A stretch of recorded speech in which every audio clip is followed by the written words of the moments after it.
Smack-a-ma-gob, everybody. Hey, Ivan Pelovski, he donated for me to put Mercyful Fate, In the Shadows versus Spider's Lullabye. Man, I love both these albums a lot. If I had to pick, I'd go with In the Shadows, but Spider's Lullabye, I think, is pretty underrated. Sure, I like all the albums, you know, from Fatal Portrait to The Eye more than Spider's Lullabye. But I would put Spider's Lullabye above Abigail 2, above Graveyard, above Give Me Your Soul, Please. You know? House of God and Puppet Master, I guess I would put it above that. But I still love Spider's Lullabye. And In the Shadows, come on, man. That album's perfect. It's like, alright, it's not 80s Mercyful Fate, because you take one component out of that amazing and my favorite band of all time with 70s Black Sabbath. I can't pick which one I like more, to tell you the truth. 70s Sabbath and Mercyful Fate is tied for my favorite bands of all time. But taking Kim Russ out, it changed the flow, and I'm not saying it's bad. It's actually excellent. An excellent album. It's just not 80s Mercyful Fate to me. You take one component out, and it's not 80s Mercyful Fate. But anyway, let's get this started, alright? Starts off really strong with Egypt and From the Other Side, which I would love to give it From the Other Side, but I can't. Egypt, man. When I first got this album, I loved Egypt right off the gate, but it wasn't my favorite song off the album. Now it is. I believe my favorite song back then was Legend of the Headless Rider, I think. Yeah, I think that was the one. But now it's Egypt, man. What a song. It wins. Alright, next. The Bell Witch versus Killer. I'm going to have to give that one a Killer, man. I love The Bell Witch. The Bell Witch video. I was at that show. The indoor part. Because they go, they're playing a festival and then they show indoor footage. I was at that show, front and center. I got there at 2 in the afternoon. First person there. They opened the door. I ran all the way up front, and I didn't budge. And Flotsam and Jetsam opened, and they were pretty kick-ass. Alright, but I'm going with Killer. I love that song. Alright, next. The Old Oak versus the Poltergeist. I think the Poltergeist is my favorite song off of Spider's Lullabye. And I love the Old Oak, but I'm going to have to give that to Spider's Lullabye. Alright, next. Shadows versus Dreams. Again, both great, but I'm going to have to give it a Shadows because Dreams is also the name of a Vangina song, and that taints it for me. I'm just kidding. It's a great song. Dreams is a great song, but man, that riff in Shadows, bang, gang, gang, man. Beyond epic. Shadows wins that one. Next. A Gruesome Time versus Moonlight.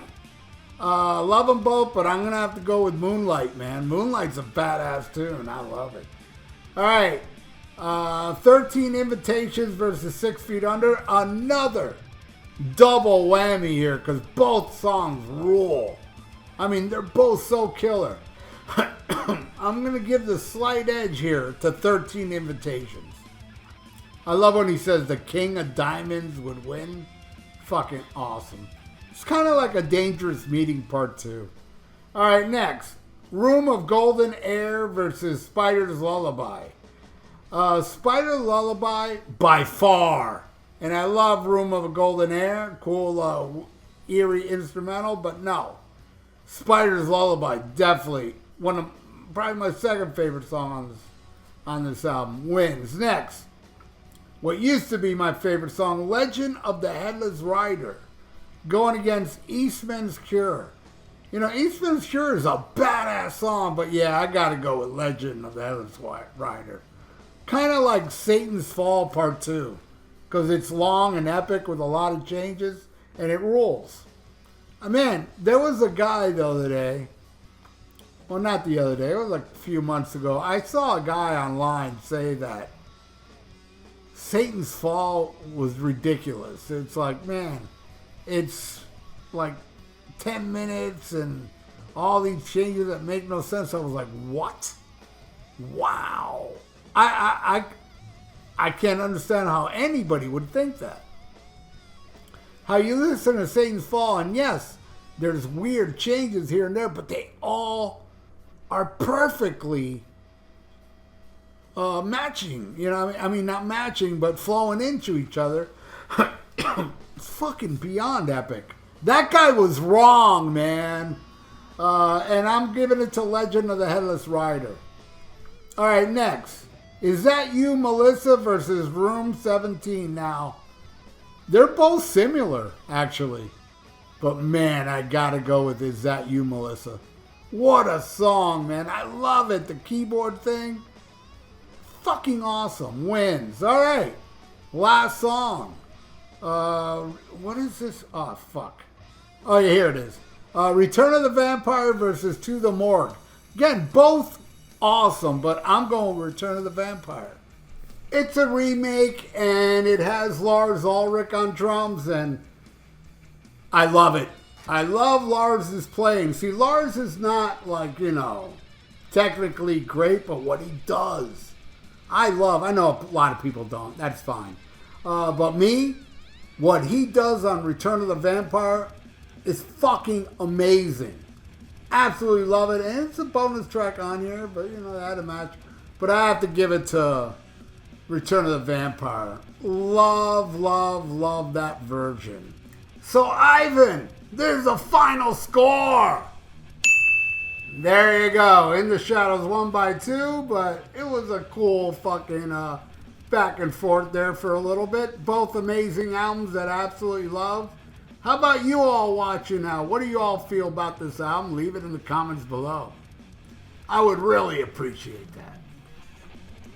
And also, subscribe to my channel if you haven't. Ring that little notification bell. I would appreciate that as well. And like the video. It's good for the YouTube algorithms.